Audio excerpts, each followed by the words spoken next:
はい、キツネです。この動画では視覚の毒ビルド、これを研究していきたいと思います。それではどうぞ。今回のアップデートで視覚に新しい特技、毒の果実が加わりました。これは毒の効果に体力が減少するという効果が付与されます。まず吹き矢で検証していきましょう。まずは巨体猛虎兵に攻撃です。ちゃんとダメージが入ってます。毒の果実の効果です。これを見るとだいたい2秒が吹き矢のデフォルトの威力ということになりそうです。なぎなた鬼のダメージはこれぐらい通ります。結構入ります。次は天狗です。結構通ってます。次にバフを乗せていきます。状態以上の効果時間を 55% 上げ、状態以上の威力を 18% 上げた状態でいきます。よいしょ。カラスに対してものすごい威力です。おーっとよろめいてしまった。さあ次は猛虎兵です。おーっともうよろめいてしまった。4秒ぐらいです。次はその隣を打ってみます。同じく4秒ぐらいで効果が止まりました。さて次は吹き矢以外の毒の攻撃について検証していきます。毒斬りの攻撃でも同じように毒の果実をつけていれば体力が減少していきます。吹き矢と違ってバフを最大まで積んだ場合、毒斬りは6秒ぐらいまで効果が持続するようです。強力ですね。武具についても毒の剣や毒の矢など毒の効果を付与するものがあります。こちらについても毒の果実が適用されるようです。確かに毒が付与されました。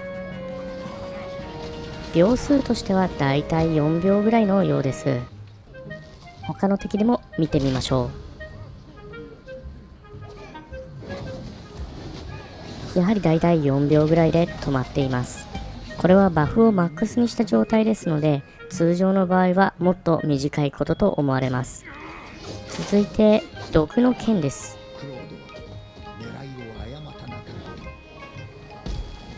これは結構長いですね。このように吹き矢や弓矢は4秒ぐらいなのに対して剣や毒斬りは6秒ぐらい、マックスのバフを積んだ状態でそれぐらい効果が続きました。ひょっとすると近接系の攻撃と遠距離系の攻撃とで毒の延長時間、効果時間というのは異なるのかもしれません。さて私は月キャン使いですので月の太刀、達人がついちゃっていますが、ここの、達人の試練をクリアすることによって毒の剣、これを装備したいと思います。結構ヘトヘトに紆余曲折ありまして、なんとか無事毒の剣を装備することができました。これで毒ビルドが完成しました。月の太刀、雨降る牙、それから隠密の護符、いずれも状態以上の効果時間を載せています。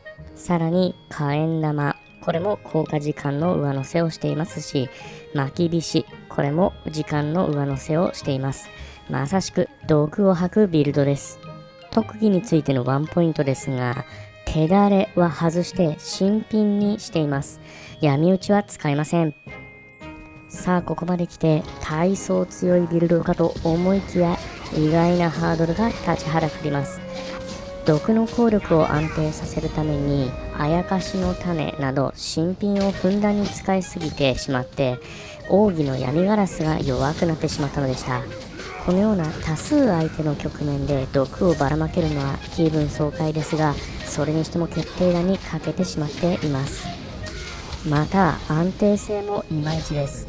走行が非常に弱い、回復薬などをつけたいのですがそうもいきません。毒の効力を上げるというのがこんなに辛いことだとは思いませんでした。このように毒の効力を意識しすぎるあまり他のところがおろそかになり、結果的に弱いビルドが誕生してしまいました。しかも頼みの綱の吹き矢もちょっとなかなか使いどころがわからず、結構プレイスキルが高めじゃないと対応できないんじゃないかという疑惑すら出てきました。そこで一旦ビルドを修正することにしました。まずこのようにしました。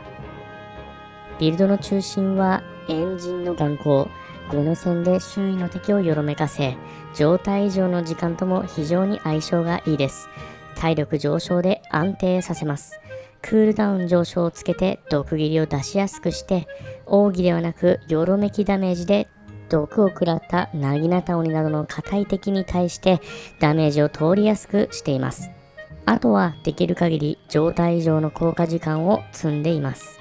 続いて技ですが、毒斬り、新品毒の果実に黒嵐となっています。やはり黒嵐をつけることによって火力が安定します。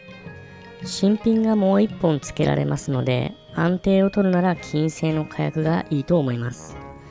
面白さを取るんだったら、家臣の軽眼をつけるのがいいと思います。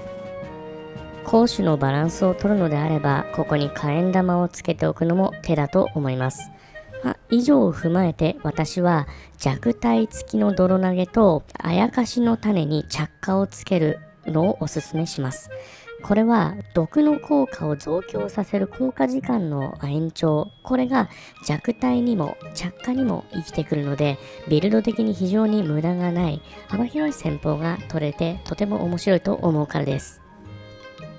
以上が毒の果実を生かした四角のビルドということになります。早速やってみましょう。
はい、てなわけでございまして、四角鬼畜毒斬りビルド反町いかがだったでしょうか。